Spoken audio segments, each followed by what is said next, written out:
À quelques mètres de l'avenue de Muret, 30 appartements de 3 à 5 pièces, propriété du ministère de la Défense, étaient vacants. L'été dernier, le C10, collectif d'entraide et d'innovation sociale, a procédé à des réquisitions, un squat très organisé. Chaque appartement est occupé par 2 familles avec maximum 10 personnes dans un T5. Des familles sans papier pour certaines, d'autres qui ont connu des problématiques de vie. Toutes règlent leurs factures d'électricité. La majorité travaille et a des enfants scolarisés. Ils ont dû faire appel aux services sociaux et notamment au 115 pour trouver une solution d'hébergement d'urgence.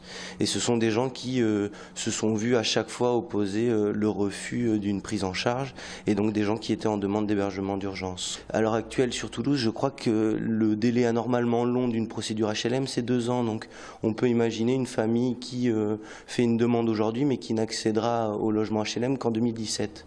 Qu'est-ce qu'on fait de ces familles et qu'est-ce qu'on trouve comme solution pour ces familles d'ici là? Sébastien vit dans un T3 avec sa fille de 7 ans et une autre personne. Il y a quelques années, il a perdu tous ses biens dans l'incendie de la maison qu'il louait. Intérimaire, sans CDI, impossible de trouver un logement.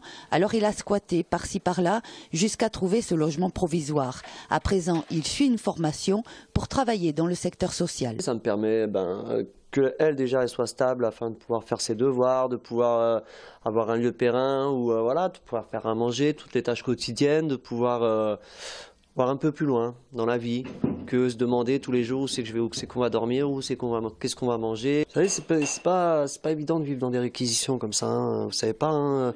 Il y a eu des périodes où bah oui, la police vient, c'est traumatisant pour les enfants. Quand vous savez pas où vous allez aller, quand le bâtiment va fermer parce qu'il y a une procédure. C'est de savoir que y a 100 ou 150 personnes derrière qui vont peut-être se retrouver à la rue, c'est stressant hein, pour tout le monde, hein, autant pour les militants que pour les habitants. Hein. Et tout ça, non quoi. C'est vraiment le but, oui, c'est ça, c'est d'avoir un logement, d'avoir une stabilité et puis de bosser. 10 travailleurs sociaux, membres du C10, organisent la vie collective et aident les familles dans leurs démarches administratives, notamment pour trouver un logement.